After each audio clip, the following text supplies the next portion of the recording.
আসসালামু আলাইকুম। স্যার ওয়ালাইকুম আসসালাম। আসসালামু আলাইকুম। আহ, আজকে কোন বইটা রিভিউ দিচ্ছ আফিয়া? বাংলা উচ্চারণের নিয়ম, এটি লিখেছেন রাশেদ চৌধুরী।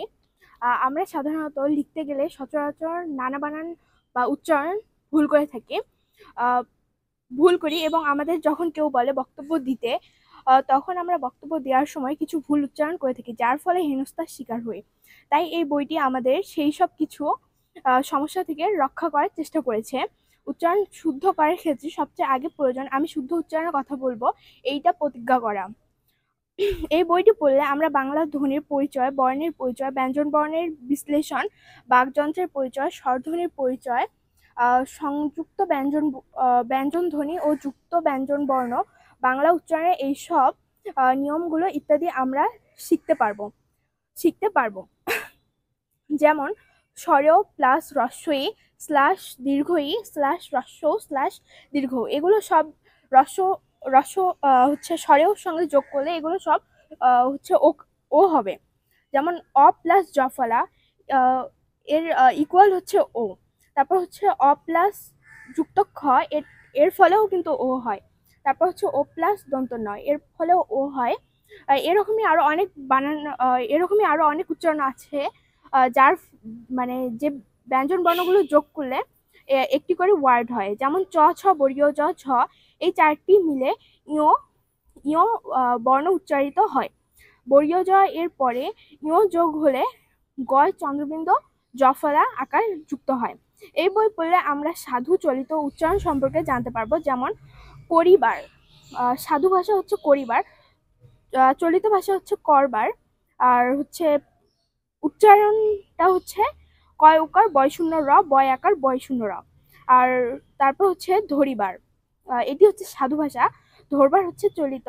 আর ধয় ওকার ধয় ওকার বয় শূন্য র, বয় আকার বয় শূন্য র, ধরবার। এটি হচ্ছে উচ্চারণ।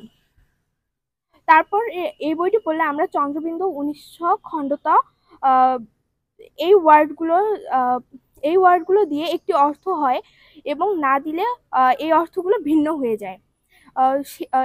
না দিলে এই অর্থগুলো ভিন্ন হয়ে যায়। এই বইটা শব্দ উচ্চারণ সম্বন্ধে অনেক উদাহরণ দিয়েছে। যেমন শ্যাওলা, আমরা বলি শ্যাওলা, কিন্তু এর সঠিক উচ্চারণ শ্যাওলা। তারপর ফেলো, আমরা বলি ফয়কা ল, এর উচ্চারণ হলো ফেল, কিন্তু আমরা বলি লেখার সময় লিখি ফয়কা ল, এতেই নাকি ফেলো হয়ে যায়, কিন্তু এর সঠিক উচ্চারণ হচ্ছে ফয় জ ফলে আকার লয় ওকার ফেলো। আহ, আহ, তারপর হচ্ছে গয়িকা লয়, এটার ফলে হচ্ছে মানে গেল, আমরা এটা উচ্চারণ মানে আমরা বলি গেল, লেখার সময় গয়িকার ল দিলেই আমরা বলি এটা গেল, কিন্তু এর সঠিক উচ্চারণ হচ্ছে গয় জফল আকার লয়কার। তারপর হচ্ছে এত, আহ, এর সঠিক উচ্চারণ হচ্ছে স্বরেও জফলা আকার তয়কার, এত। আহ, এত এই বইটাতে আমরা যুক্তবর্ণ সম্পর্কেও জানতে পারবো। তারপর কতিপয় প্রয়োজনীয় শব্দ এর উচ্চারণ, যেমন 6 ঋতু 7 দিন, তারপর হচ্ছে 10 দিকের না 10 দিক, বাংলা 12 মাস, ইংরেজি 12 মাস, তারিখের উচ্চারণ, তারপর হচ্ছে বাংলা গণনা ইত্যাদি বিষয়গুলো নিয়েও আমরা এই বইটাতে জানতে পারবো। এই বইটি আসলে আমাদের চাকরির ইন্টারভিউ দিতে, কলেজের ভাইবা দিতেও অনেক আমাদের অনেক সুবিধা করবে। আমাদের মাতৃভাষা বাংলায়, এই মাতৃভাষার শুদ্ধ উচ্চারণ করা আমাদের একান্ত প্রয়োজন।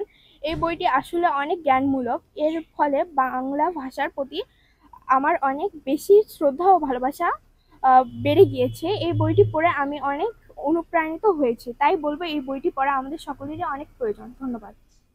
অনেক ধন্যবাদ। আসলে আমরা অনেক বানান ভুল করি, তাই না? জি স্যার।